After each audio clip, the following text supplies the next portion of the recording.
Are passive speakers worth it? When you're looking to do live sound, you have to ask yourself, should you go with a passive setup, which means separate amplifiers with separate speakers, or should you go with an active setup, which means the amplifiers and speakers are all built into one? Well, I wanted to know what the benefits were of going with either or, so I sat down with Michael Doucot. He's the marketing manager for Electro-Voice US, and he was kind enough to explain to me all the pros and cons of both systems. So check out the interview, and thank you to Mike for doing this with me. With active systems continuously improving, what do you see as the advantages of going with a passive setup? Do you still think it's Mm. worthwhile route for DJs? For your typical DJ setup, I'd say no. I would say the bigger the system gets, the more advantages there are to passive systems. You know, uh, the amplifier modules that we build these days are getting better and better and better with every generation. And they're capable of producing very high output power, very clean, good sounding power in a very compact, lightweight module that can go in the back of a box. That's great. Um, there is still a real audio benefit to outboard amplifiers with passive loudspeakers, but that requires an awful lot of expertise that a lot of people don't put in the time and energy to understand, as far as how to run your signal processing, how to all the different outboard gear that you need as far as racks and amps and running power this way and that. There's the advantages are dwindling by the day, put it that way. Okay. A great passive system will still, in my opinion, outdo almost any powered system. But those advantages are that gap is very narrow at this point. Now we're making things that are all in one, and the manufacturers are doing all the work for the user and optimizing every part of that system. We just talked about all the stuff that's in a powered loudspeaker now, right? It's not Yeah. just the amp, it's not just the speaker, but it's all the signal processing, it's the mixer, it's all the stuff. And if you have all that stuff, created by the manufacturer, these aren't speakers anymore. They're systems. When you buy a powered speaker, you're buying a system in a single box. That's really what you're buying now. And no one is better at making sure that that system is optimized than the manufacturer, um, because we know everything about that there is to know about that speaker. We tested every part of it, we developed every part of it, we've listened for countless weeks, months, years in some cases, to make sure that every part of that system is working together as it should. So um once you optimize all that, there's very little benefit to being able to turn over control back to the user and say, well, you guys figure it out. Here's a bunch of components. It just doesn't really make a lot of sense, because no one's going to spend the time and energy that we have. So, the benefits are very, very minimal at this point, to passive systems.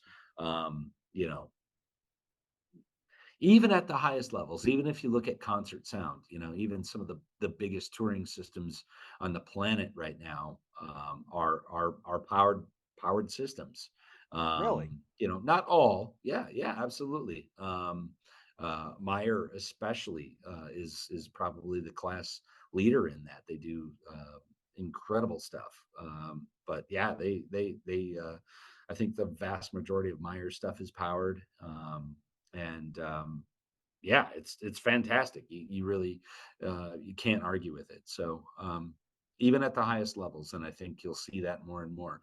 Um, I would say even at those really large venues and tours, the only reason you might not see a lot of that, the biggest disadvantage for me on those large and high end large scale systems, in powered boxes, you've just got more failure points in a place where you Okay. might not be able to access them, right? If I've got a powered line array and it's hanging 200 feet away from me, and an amplifier module goes down, I can't fix that in the middle of a show. Where if I've got outboard racks of amplifiers and redundant gear, sitting next to me at front of house or off to the side of the stage, I can access that and fire up a new amplifier or do something to get back online there. So that's to me probably the biggest thing holding powered systems back at that highest level at this point is just accessibility in case something does go down. But other than that, the performance is right there. It's real close. That's crazy because I remember when I first started DJing, there was a lot of people that I worked with that were like hold-offs. They're like, I'm not getting Yeah, powered speakers. I love my amplifiers. And I always yeah, thought it was ridiculous because amps are heavy. The yeah, good ones yeah. anyway, They right? are. Like, Yeah, yeah. It's crazy. I mean, it's a lot more work. It's a lot more knowledge that needs to go into it. There's a lot more things that can go wrong. It's a lot more expense. It's a lot. You need a much bigger vehicle. You need more people to set up. Um, you know, I think at the end of the day, some people just love to tinker, right? I mean, I think mhm. most of us are audio nerds, right? So that's fun to be able to do those sort of things and play with your system and, tune it and optimize it and do all that stuff. That's great. I encourage you to do it, but I guess I would love to have that conversation. I don't think we see much of that conversation happening anymore. There might be a couple people out there saying, yeah, my good old passive rig still can outperform this or that." And that can be true, but I'd be willing to bet we could find a powered rig that would keep up with you, so Yeah, I mean, just the convenience of having everything in yeah, one. And like you said, the features, like built-in yeah, DSPs and equalizers and everything else. Like, and to be fair, I feel like a lot of active systems kind of do the work for you. yeah, yeah, exactly You that. know, Like I said, the manufacturer's taking all the time to optimize everything. So you can just plug in and go. You don't have to worry about it, right? You turn it on, you plug it in, and you're going to get pretty good results without having to think too much about it, for sure.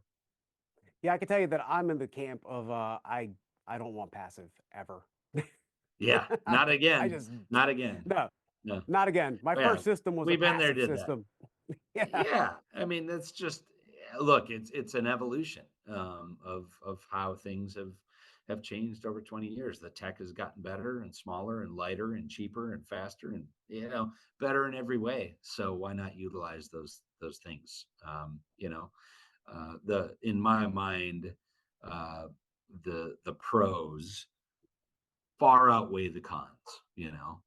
But there could be certain applications where it does make sense to especially for maybe installed systems or even again higher end concert sound where you just have to have that ultimate reliability or redundancy, right? Then you may still go passive, but there's not a lot of reasons for mobile DJs to look, yeah, to those kind of solutions anymore. Yeah, I don't think it makes sense either. Yeah, Especially when you have just the weight. That's my biggest thing, the weight. Because the older I yeah, get, the heavier things seem to get. for sure. Exactly. Yeah, yeah. I'm not lifting anything anymore. I'm with you on that, brother. That's for sure. Yeah, no, I don't want to lift anything heavy anymore. I'm good. I'm good. Speakers are Yeah, heavy yeah. enough. As always, if you made it to the end of this video, I'd like to say thank you so much for watching. If you found anything valuable in the content, please feel free to subscribe to the channel. We have a bunch of videos in the channel going over the tech that we use as DJs, with a lot more coming down the pipeline. I'm Seth Velez, aka DJ Seth V. This is DJ Tech Tips. Thank you for watching, and we out.